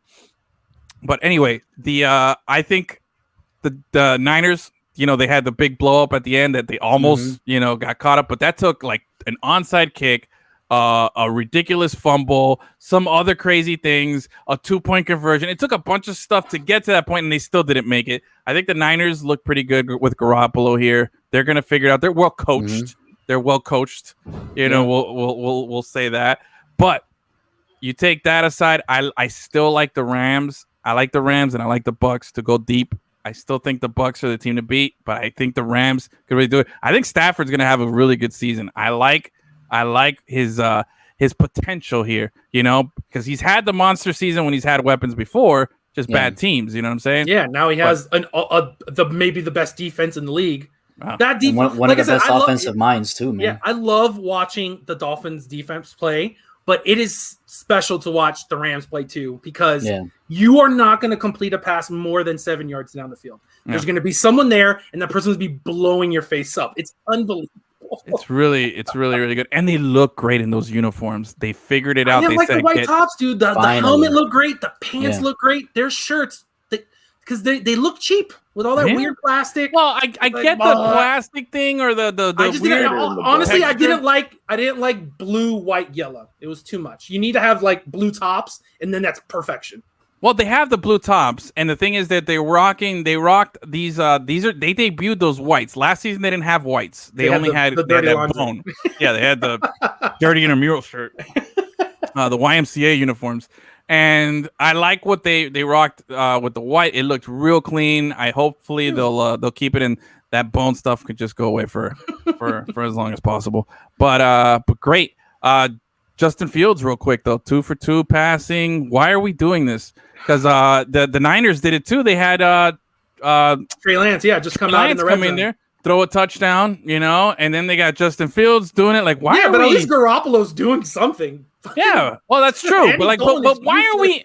Why are we inserting these guys there for a second just to get everybody's, because in San Francisco, there's a bunch of people saying, yo, put in Trey Lance. And obviously everybody in Chicago is like, yo, Justin Fields. Like, we got to get him in here. Why do we Andy Dalton? Yeah, like, come on, you know what I'm saying? Like, there's people there. Why are you teasing and playing with their emotions by sampling a little bit? You already know that guy's capable of doing that, and just put him in for the whole game. Bro, for you to get booed in your home stadium and you don't play for Philadelphia, that's pretty bad. And a lot of people were like, maybe we hold him back because if not, Aaron Donald's gonna, hurt him week one. What was Tui's first game? Wasn't it against the Rams? His first start? Wasn't it against the Rams? And on the first play, like Aaron Donald hit him and he how about the first play for Mac Jones where he doesn't know how to spike the ball and does a 15-yard throw at the ground that's also a fumble. Yeah, unbelievable. Everybody, a little growing pains there, but anyway. Like I said, McCorkle was okay, but that was so funny that was his first play. The first time we got on him was he forgot that you can't throw the ball backwards. Yeah, bro. Crazy. Rams went 10-6 last year too. Well, the Rams are garbage quarterback. No, hey, Jared Goff is good quarterback. Bro. He's not a great quarterback, but he's a good quarterback. He's a 10-6 quarterback. Yeah, and that's good. That's really freaking good. I would have taken that over Tannehill any day of the week, bro. Any day of the week back in the day. That's barely making the playoffs. It's not good. That's fine. Hey, that guy went to a Super Bowl. I'm not going to knock the guy. Jared Goff, and he almost beat the Niners. Like, that was a lot of Jared Goff there with the crappy. I forgot. 150% quarterback. I forgot. That's my bad. Crappy Lions team there, bro. All right? Crappy Lions team here. Anyway, all right. Let's put up points, though. Huh? Put up points with the Lions. The team is great. Like I said, he was fine. But there's the Lions? No. I'm saying the Lions put up points. Lions put up 33 points. Yeah, that's what I'm saying. They bite kneecaps, bro. Yeah, they bit off kneecaps. Anyway. Oh, my God. The last but not least here, we got our boy, A-Rod, over here looking like we already established what he's looking like. Packers. Oof. What's the bigger story here? How bad the Packers looked or how good Jameis Winston looked? Or the Saints looked. Listen, I'm all about Jameis Winston, but you throw 5 touchdowns on 10 passes. That's not you. That's right. I looked at the stat line afterwards. He had 5 touchdowns and 190 something yards passing. Yeah, dude. He did his job to perfection. But that's not. Whoa! Watch out, bro. I can't name a Saints receiver. I know that that good guy's not playing. Michael Thomas, right? That guy, he's not playing. I don't know anybody else on that team. Good coaching, bro.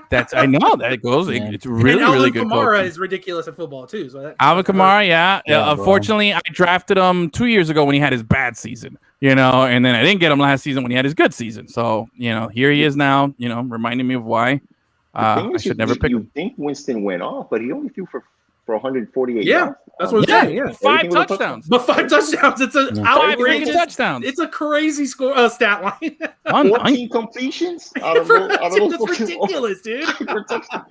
Bro, it was nuts, man. But look, hey, he looks good there. He obviously has taken control of the job. Well, dude. Yeah, I'm very, very.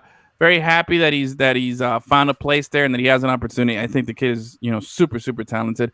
I thought they were talking about this on one of the radio shows I was listening to. I don't remember which one, but they were making fun of. So Robert Griffin III is now an ESPN analyst or something like that, and he put out some long-winded tweets, I think it was, about Jameis's stuff, and then throwing in a crab leg.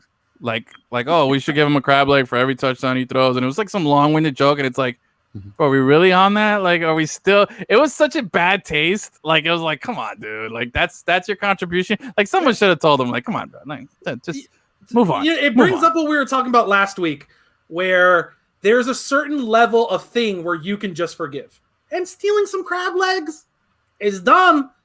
I don't care, bro. We're moving on. Who gives a shit? Yeah. Especially if you did it when you were a fucking teenager. Yeah, and especially when you have video of him going, you got to eat the W's. The guy isn't. That is the money. Did you see the post game quote where he was like, "Oh man, the coach told us." Wait, what did he tell us? I don't remember, but we played good.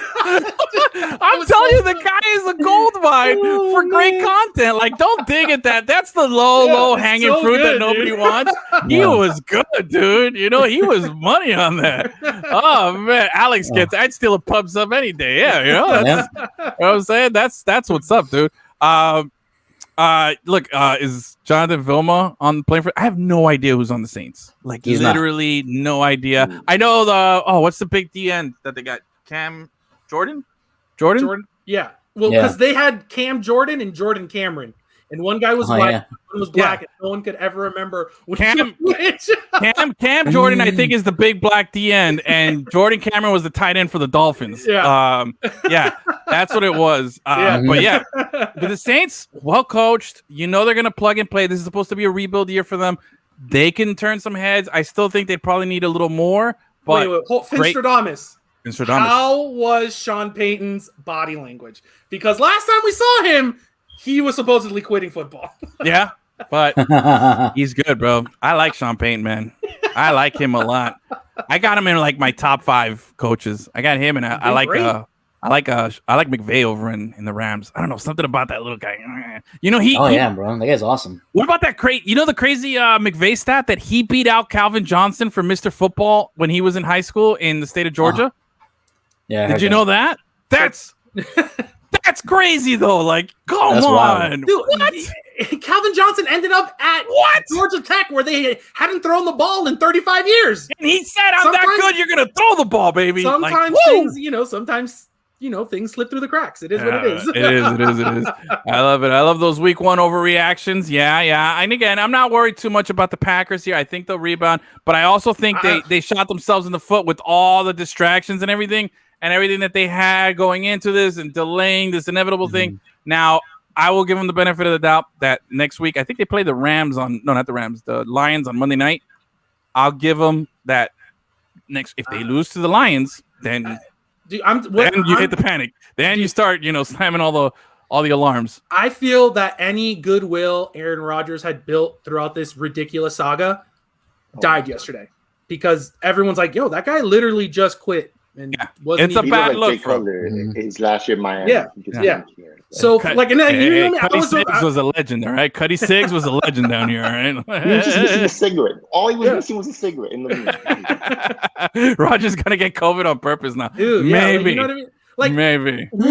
I wasn't all the way on. I didn't necessarily like the way he handled the situation, obviously, but he's been fucked over so hard there. I was like, that's the monster they built. But to go out there and get benched, I don't care how much you're losing. This isn't college where you pull guys at the end of a game because you're up 60-10. And in the NFL, you don't bench your quarterback because you're losing, bro. Nope. That's because he was playing like garbage. And he's the MVP. That means he quit, dude. That's a bad look. It's all self-inflicted right there, bro. Yeah, you had that's everything. What I'm saying. That's the thing. Yeah. So now, but again, you're an MVP, a reigning MVP. You guys get your shit together next week. If you lose to the Lions, over. I don't know why they didn't trade him, bro. They should have traded him. I don't know. The whole thing is messed up on both ends. It was a messed up situation. But to go out there and then not perform when we know you can is really bad look. Dude, it's like that one time where Kobe Bryant didn't take one shot. Remember that? Remember that game? In the playoffs. In the playoffs? Yeah, Straight pouting out there, bro. Not cool. Not a good look. I mean, Aaron Rodgers is he's a jerk. We all know.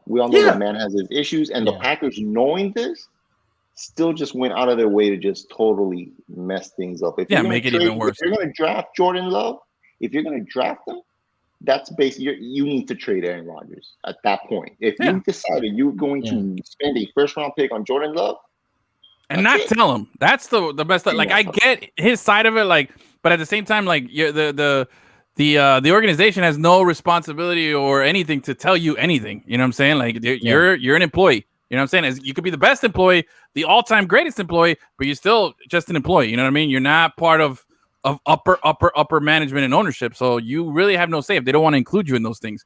Now, with that being said, though, I think if you're Green Bay, you would be smart to say and tell your quarterback, hey, look, bro, we're thinking about drafting this guy, but it's not a slight on you. We just think he's gonna give him a couple years. We think you're gonna help him out. I think that's a better approach than all of a sudden draft day. It happens, you pick him, and then you're just like, I hope he doesn't know. Hope he's not watching right now. I mean, he didn't watch the draft. I don't know why all of a sudden the Packers brass is talking like that, but that's what. Because that's how they're acting. Ooh, I don't know. Green Bay's hottest club is Jordan Love. It's gonna come out Friday. That Aaron Rodgers was visiting the hospital, visiting COVID patients with no suit, no mask, no nothing. Just saying hi to everybody. There's gonna be an alert tomorrow.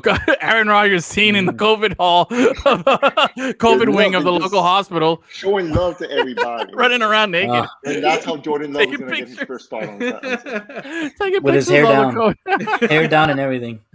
Yeah, bro, go back to Malibu, bro. That's where you need to go. Our boy Cap. Wait, where is he? There you go. What up, dude? Oh, I think Aaron Rodgers was actually just mad that Olivia Munn found somebody else. Quick, bro. You want to talk about a story? You know who has the juice? John Mulaney has the juice. John Mulaney's got all the juice. time. That man went into rehab and came out, got rid of his wife, and had already impregnated Olivia Munn. Yeah, dude. I was like, you know what? That dude had a game plan. He saw an opportunity. He didn't Brian Flores that. He went. He's like, no. I'm not overthinking this.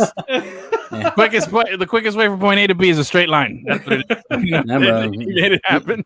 He knows how to move in the pocket. You know? When he's staring pressure in the face, he delivers, baby.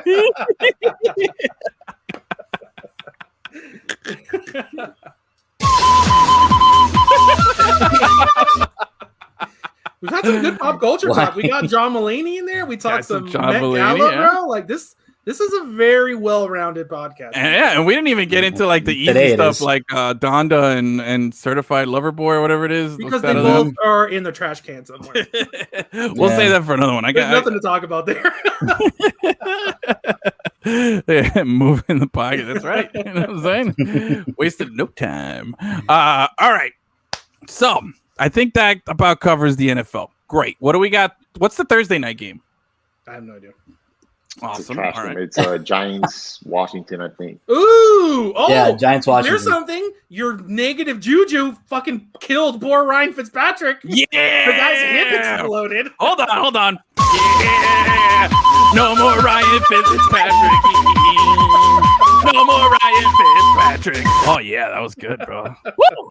Why haven't the Washington football team, I almost called them by their former name. Why haven't they? Why hasn't what the fuck picked up Cam Newton? Because Cam Newton can't play football anymore. Well, it's not that. It's also because Ron Rivera's the coach, and he's like, I don't want that guy. I got rid of him in Carolina. I'm not doing that again. You know what I'm saying? So that one's you don't think they have a good relationship? No, not at all. Not enough to bring him in. And he's like, yeah, you know what? And here's Washington had a great opportunity here because the Giants are in influx. The Eagles got rid of, they're going with Jalen Hurts. The Cowboys their window's there. But, you had a chance to really insert yourself because everybody's praising the Washington defense. They're like, yo, Chase Young, everybody's legit there. Really, really, really good elite level defense. And you went the whole offseason, and the best you did was Ryan Fitzpatrick. That's how you addressed the most important position on your team.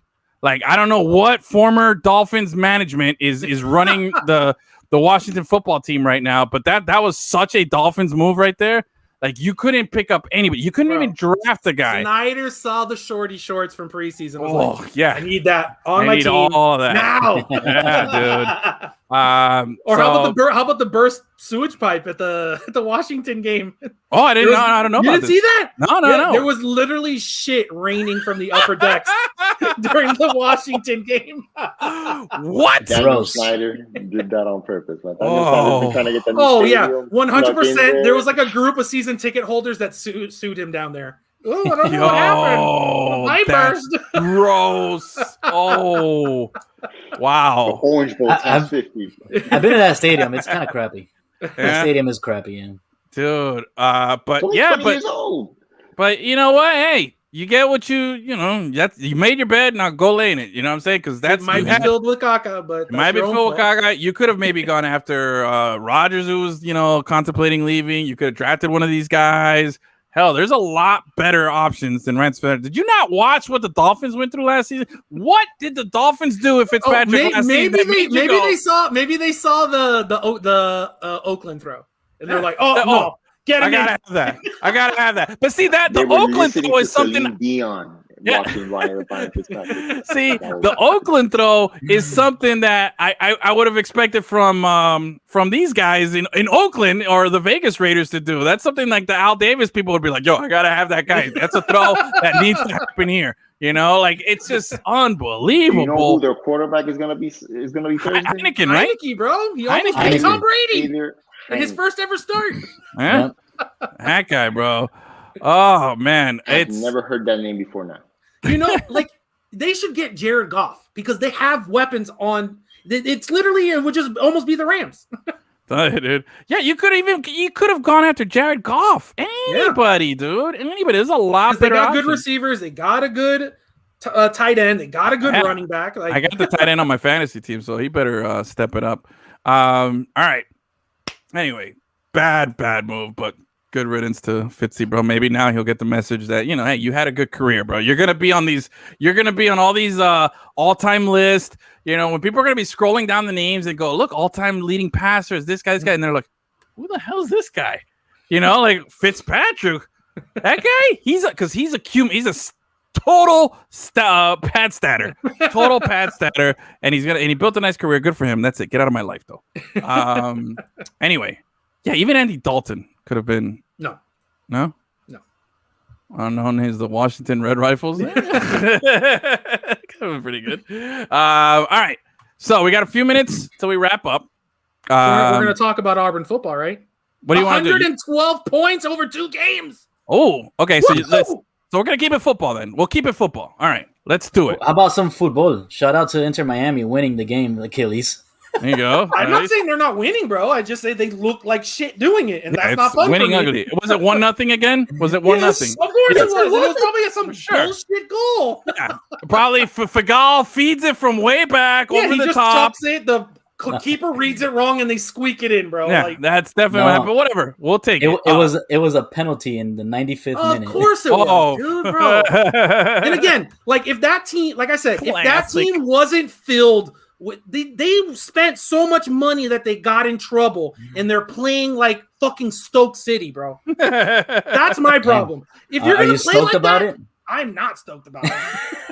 Like I said, if you're gonna play like that, sell those guys off, play your academy kids, and win 1-0 like that. But you spend all that money and you talk a whole bunch of shit when you build a team, and you're just praying to God that you don't give up a goal. Like, that's terrible. If they win every single game from here to the championship, 1-0. I will hammer 1-0. I will not move from my position. Hey, speaking of tomorrow, they're apparently announcing their. I love it. They're announcing the jersey sponsorship. It looks like it's the news is FTX. So FTX taking over Miami, bro. Bro. Crypto capital down here, bro. Crypto capital. The FTX arena. Then you got I don't know, bro. I'm getting nervous. This seems like some weird takeover. I don't know, bro. The new mayor's just going to be FTX. It's just going to be like a computer. I'll tell you, bro, I still got a little bit of Dogecoin in there, so maybe this will help boost up my profits there. NFL is anti-crypto. I don't think so. Didn't a player get paid in crypto? Yeah. Bitcoin? Last season, one of the Carolina Panthers players, I forget his name. And I felt like someone like in the Russell Okung wanted it, but they didn't give it to him. Yeah. So, Cap, thank you for hanging out with us. Much appreciated, brother. What a boss. Learn his name, Edwin. I got it right. I told you. I've learned all the names from Madden now. Anyway.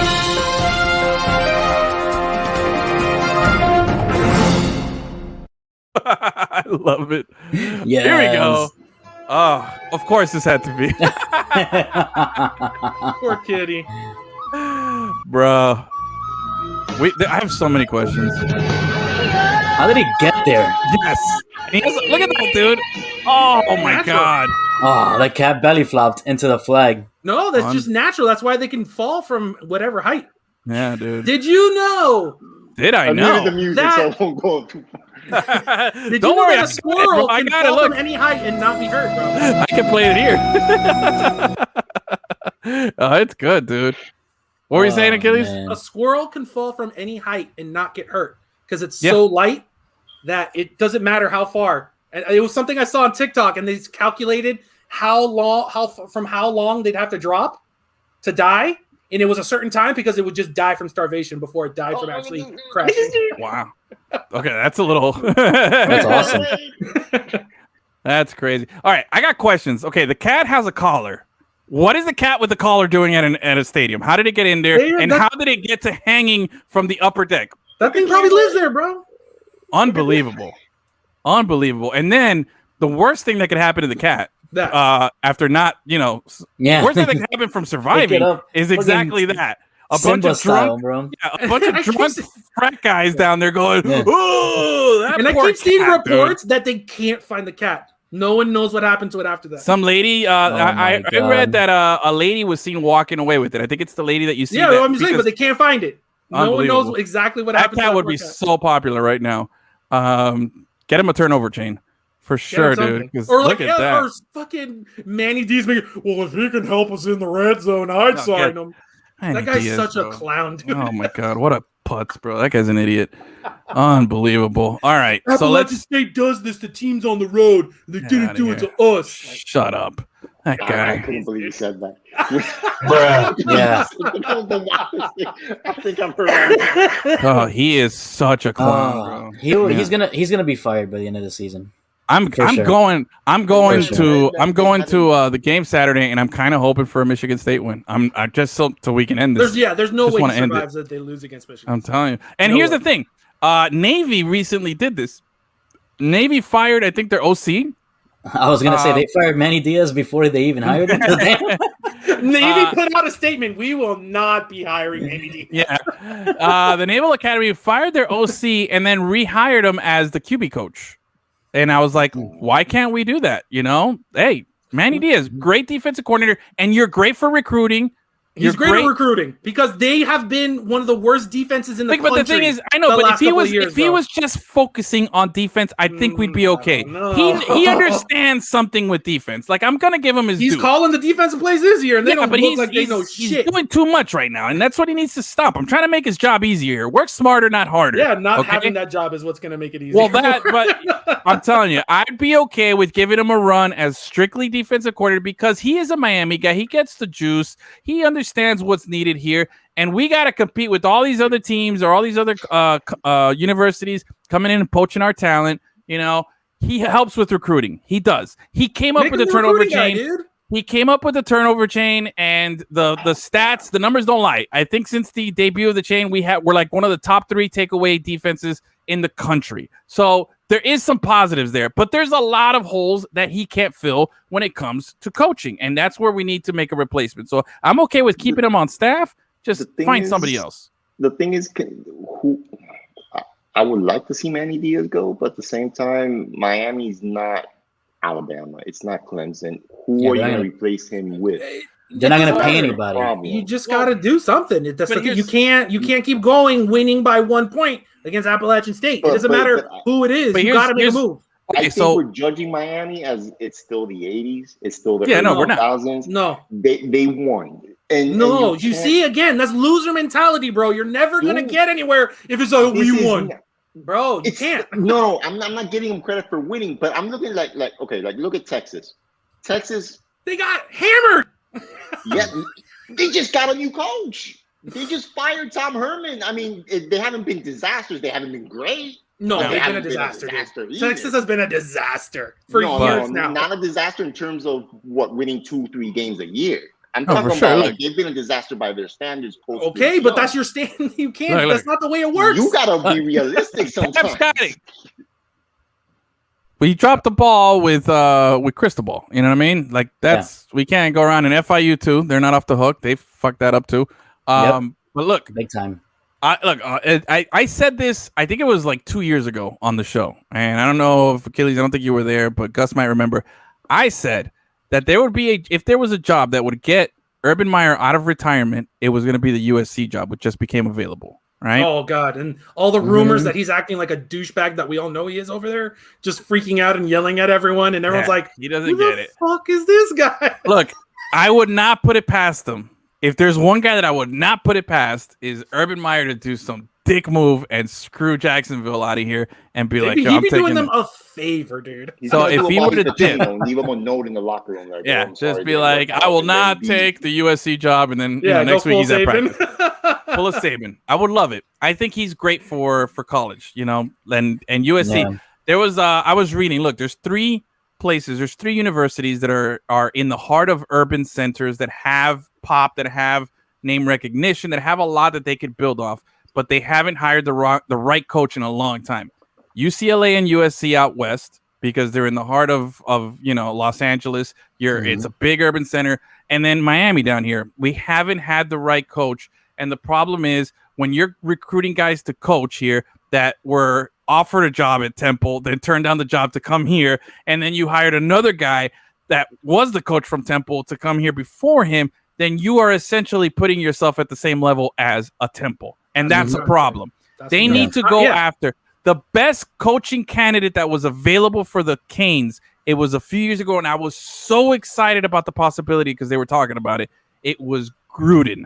Gruden, when he was doing his ESPN thing, there was rumors of it going. I don't know how serious it was, but that's the kind of guy that you need. Somebody that's not a Temple coach, that's not from a small school, somebody that understands the big picture, especially with this whole NIL stuff really taking off. Because now you're going to be dealing with money, and I don't know if these little college coaches can handle that. You know what I'm saying? And you know what was going to happen? If Gruden would have taken the job, he would have come down here, coached maybe 1 or 2 seasons. I don't know what the results would have been. Las Vegas the Raiders would have come out and be like, yo, we're going to give you all this money that Miami cannot match.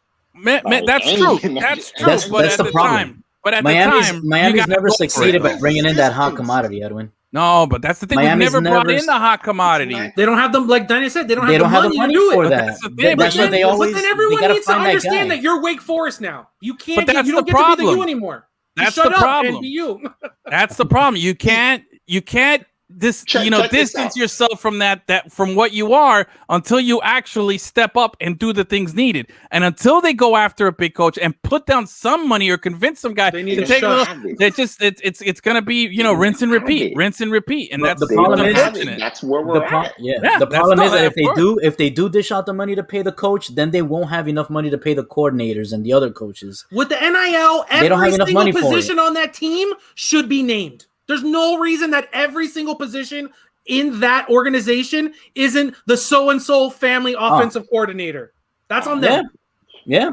That's true. If FAU can do it, bro, like give Seriously. me a break. They were given a huge break now with NIL that there's zero the money thing, that's a bullshit excuse now. In the past, it was 100% correct because they literally didn't have the money to get a coach. I mean, now there's no NIL reason. Thing is new. You got to see what they do with it. Well, get rid of Manny and do something, bro. Like, the Gold Rush turnover. Cap knows what's up. Appreciate you, bro. An NFL head coach got fired last year, and that man was willing to become an offensive coordinator at Alabama. No. He is the offensive line coach at Alabama. Well, that's the thing, though. Alabama has become the place where fired coaches go and reestablish themselves and get jobs somewhere else. That's it. Alabama and Clemson get paid more than some head coaches. That's fine. And that's a system they've created over there. There's some shady guy here in Miami that'll pay $3 million plus for a head coach, bro. Don't tell me there isn't. The money is there. Miami needs to get clever with how they do it, and especially, like I said. And here's the thing: you can't bring in some small town guy from Temple, from outside North Dakota, wherever it is. You got to bring in a guy with a reputable name, with some actual presence. It doesn't have to be a college guy. I think it would have to be an NFL guy, somebody that knows how to deal with, who comes from a place where he was dealing with millionaires to now deal with kids with money, because that's what it is now. It's going to be a whole new game for anybody and any coach moving forward with these NIL, and it's only going to get more and more and more. You need somebody that understands that dynamic and really, make the best out of it. And you're not going to get it with an Al Golden, or you're not going to get it with a Manny Diaz right now. It's unfortunate, but it is what it is, man. And Miami has the resources and the creativity. Fuck, bro. If we can do Cocaine Cowboys and you can do all this stuff, we can figure out how to get a good coach down here, bro. I got two words for you, Edwin. What? Ken Dorsey. Yeah. Look, honestly, as much as I love my boy Ken, I don't know if he would be the guy. I don't think so, because people don't respect the young people. Don't respect him anymore. You know what I'm saying? Not him personally, but they don't respect the old school. Huh? What's he doing now? Doesn't he have a front office job? I think in No, Buffalo. he's Josh Allen's. Yeah, he's Josh Allen's He's QB where? coach. He's Josh Allen's QB coach. Yeah, dude. Oh yeah, okay. I was thinking of Dan Morgan. That he's the GM, I think, or he's in the front office in Buffalo. Yeah. They're both up there. I think they're both. Yeah, him and Dorsey are both up in Buffalo, which is great. And they've got a good thing over there. But I'm telling you, you get a good NFL guy down here, it'll really make some difference. And again, I don't know, bro. Hey, Josh Allen wins an MVP. Ken Dorsey will be a hot commodity. Yeah, but he's gonna go NFL. That's the thing. That's the natural step up for him. I think we're overrating a guy moving up and building and making a name for himself in the NFL that hasn't gotten a head coaching gig. He's more likely to take that head coaching gig as opposed to a guy who's been in the NFL for a while, has had some ups and downs, that can go to college and really make a name for himself. That's the more likely trajectory.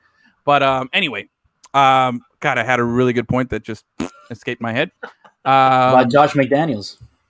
That would be a guy that could maybe, that would be a guy more in line to do something like that and come down here. Okay. Belichick won't let him leave, though. But hey, here's the thing. Come down here for a year. Belichick dies, and he'll be up in New England all of a sudden. Yeah, right? That's the thing. Josh McDaniels has turned down all the other jobs because he's the successor in waiting. He took the coach job. Yeah, he was the head coach in Indianapolis for 2 days, and then he said, "No, I'm gonna stay." I'm good, bro. And that's good for him. He's established himself there. But going back, USC and UCLA out on the West Coast, they need that, and they're doing it. At least UCLA's doing it with Chip Kelly, which, by the way, UCLA legit 44 points one game, 37 points against LSU the other game. They're looking pretty damn good, bro. They're looking. What's that? I just hope. What is that? The eagle flies good. What is that? Your Auburn? Yeah, it's an Auburn saying. It's an Auburn saying. So I like I like where UCLA is going here. But hey, let's do these phonies and bullies here. We'll do a little rapid fire. All right, with the top 10 NCAA rankings right now. All right, let's start bottom up or top to bottom. Whatever you want to start from the top. All right, Alabama comes in at number 1, 2-0. Moving on. Bully. Georgia 2-0. How do we feel? Any because I don't throw out the bully. I give everybody phony unless you really prove me wrong. You know what I mean? They upset Clemson, so they're a bully. Okay, you give them bully. I want to give them bully, but they are perma-phonies just historically. Very good. So it's hard for me to be like, oh, this is the year Georgia figures it out. And it's not even about beating Alabama. It's about winning even the SEC West because they'll find some way to mess that up. Yeah. I mean, the SEC East, excuse me. Yeah, I'm with you. They've been such perma-phonies for so long that even after beating a team 7-3, I'm not going to make you a bully, bro. Like, it was the first game of the season. It's you can lose this week, and I'm not going to be surprised. So, Georgia... phony. Dennis, you got anything for Georgia? All right. Great. Exactly. That's all you need to know. No, that's all you need to know. That's what you said. Let's go. Oklahoma 2-0. Oklahoma 2-0. Gus. No. Oh, bully, bro. Spencer Rattler. Rattler. That's just because I think you're giving him bully because you know who that guy is and you picked him out. That's it. Yeah, I don't think you know anything. He's my Heisman pick, bro. Look, when you almost lose to Tulane on a neutral site in a game that was supposed to be in Tulane, yeah, you're a phony, bro. I'm telling you, I don't give out bullies unless you're a bona fide certified bully, bro. And it's not Oklahoma phony. Achilles, what do you got? They're Oklahoma, man. They're gonna be top. They're gonna probably make the playoff, which is good. What more can you ask for? So bully? Yeah. All right. Dennis? I'm gonna say phony because I can't get past that game right now. Which one, bro? The Green Wave is not to be trifled with, bro. Don't sleep on the Green Wave, baby. It's the best logo in sports, dude. Oregon 2-0, coming off a huge win in OSU in Ohio State. Big bullies, bro. I think that's a big bully move there, bro. Krista bullies. Krista bullies, bro. Krista bullies. I like that. Definitely Oregon. I think Dennis, you're in agreement too. Yeah, that one. You earn it. You've had some phony stuff, but that was a convincing win. Not like that 7-3 neutral site game. You know, you went into their house, you punched them in the face, and that was start to finish because you were up the whole game. And you just said, yo, I'm way better than you. And they were out. They had their best player, the consensus best player in the country, wasn't even playing with them. Exactly. Iowa, 2-0. What do we got? I guess for their level, they're bullies. They've the stats are they've been at like a top 5 defense for 10 straight years or something insane like that. Like the only defense that's been consistently better is Alabama, which is insanity. It's a Pac-10 school, Hawkeyes. I know Taylor's saying bully, go Hawkeyes. But no, bro, all I know about Iowa is that a guy from Iowa once told me that Iowa stands for I owe the world an apology. That's it. There's nothing good there. They've never done anything. I'm not going to give them any props right now. You beat what? Iowa State, and we're going to put you up there like you're really good? Like, no, get out of here, bro. Get out of my life. They beat Indiana, which is a basketball school. Yeah, get out of here. Indiana couldn't even spell their name right on their jerseys, all right? They were called Indiana or whatever it was, you know? Like, get out of here, bro. Get out of my life. Clemson, I put Clemson 2-0, but they're 1-1 here. Phony. Clemson, phonies, right? I think the Trevor Lawrence era is gone, and before Trevor Lawrence, they were always permaphonies. Remember? Even with Deshaun Watson there. Yeah, Dabo Swinney is officially the new Bill Belichick, where if he doesn't have his quarterback, he doesn't. Yep. Clemson back-to-back ranked games. No, Taylor. Sorry, bro. Not happening. Texas A&M with Jimbo Fisher, 2-0. Bullies or phonies? They're whatever. I don't know. They're not going to win a national championship. I can tell you that. Yeah, 2-0, too early. Too early. You're still a phony. Get out of here. Get out of my life. Cincinnati 2-0. Stop. That's Cincinnati new. That's new UCF. Enough. Bro. I don't want. I'm sorry. Kenyon Martin is not out there dunking on fools. That was a number 1 ranked team, not this football team here, bro. I don't know anybody on Cincinnati. I can't even name you a Cincinnati football player. What's their best Cincinnati football player? They didn't have a quarterback that was pretty good? I remember back when we were still playing NCAA football is when they were kind of good. I feel like they had a quarterback that was pretty good at one point, but no. Get out of my face. Get out of my face. Ohio State 1-1 coming off an embarrassing loss. Phonies. Phonies. This is bruh. Yeah. What? And they struggled against Minnesota too. Yeah, bro. Their quarterback threw for 500 yards and they lost the game, bro. I'm calling it now. This is the season that Harbaugh gets it done. And he beat Ohio State. Oh, what'd you think of those Michigan uniforms that they wore? All blue on blue with the yellow numbers? I thought it was pretty nice. I thought it was impressive was the yellow, the sea of yellow all across the stadium. Oh, man, that I took a picture. I'll send it to you guys. When I was watching, I was like, bro, this is intense. All right, Ohio State, permaphonies. Bearcats, not even an animal in Cincinnati. What is a bearcat? Get out of here. It's sounds like a cartoon on Nickelodeon. Yeah, dude. What is this? Cat dog? Bearcat? Cat dog? Get out of here, bro. Get out of my life, Cincinnati. Penn State 2-0. Who do they beat? Who they beat? Depends. Who they beat? They beat Wisconsin week 1. That's good. That's a good win. At Wisconsin. At Wisconsin. That's a big game. Yeah. I got high standards for being a bully, bro. I got high standards for being a bully, and you haven't done anything in a long time, and you're not even like. But we're not talking. So we're talking historical records. We're talking right now. I'm just telling you, I got high standards to give out the bullies, and they haven't done anything to make me even think about them as bullies. Bro, like, you beat Wisconsin, the team that beat the Canes. That's the barometer. That's trash. Listen, it doesn't matter because guess who they're facing this Saturday in Happy Valley. Oh, that's right. That's right. Auburn. Bro. Oh, and game day is going to be over there at Happy Valley. Nice. Let's go, baby. Auburn. Oh, let's do it. Kiddies, why aren't you traveling to game day, bro? Yeah, bro. Let's do it. All right. I like that. I've done game day 3 times. It's not a big deal for me, guys. Yeah, bro. Really? I've never done it. Yeah, I did it twice. Yeah, I did it twice when I was at Auburn, and then the year I was at Harvard, they did Harvard-Yale game day came to. Well, that doesn't count. You've never been as a fan. Yeah, I've even been better. I've helped produce the show. Where's the harpsichord, bro? We gotta get. God, that was such a good moment right there, dude. We're ordering that right after we're done here, bro. Let's just put it in. I'll chip in $5. Let's get that because that was the perfect moment right there. back when I was in Harvard. It's only the second time that they ever did game day in the Ivy League, baby. The second day that Who was there? This guy, the Duke of Beef Wellington, was there. And Harvard won, bro. Let's go. All right, there you go. Good phonies and bullies. We'll do a little F1 on Friday. We'll save that for Friday. Yeah, because they're off this weekend, so. Oh, that's right. It's better that's that right. we do it on Friday. Yeah. We'll save it for that. Good call on that. Great first week. Did we confirm? Is it Giants and Washington Thursday? Yeah. All right. Yeah. So trash game. Make sure to set your lineups. We got a draft, the four of us tomorrow night. Yeah, man. Kelly Gronkowski over here. Ooh, solid names that we got here. Gonna be a good time. But other than that, big thank you to everybody who tuned in. It was a longer than expected show, but man, it was just so much good stuff, so much foosball all happening all weekend here.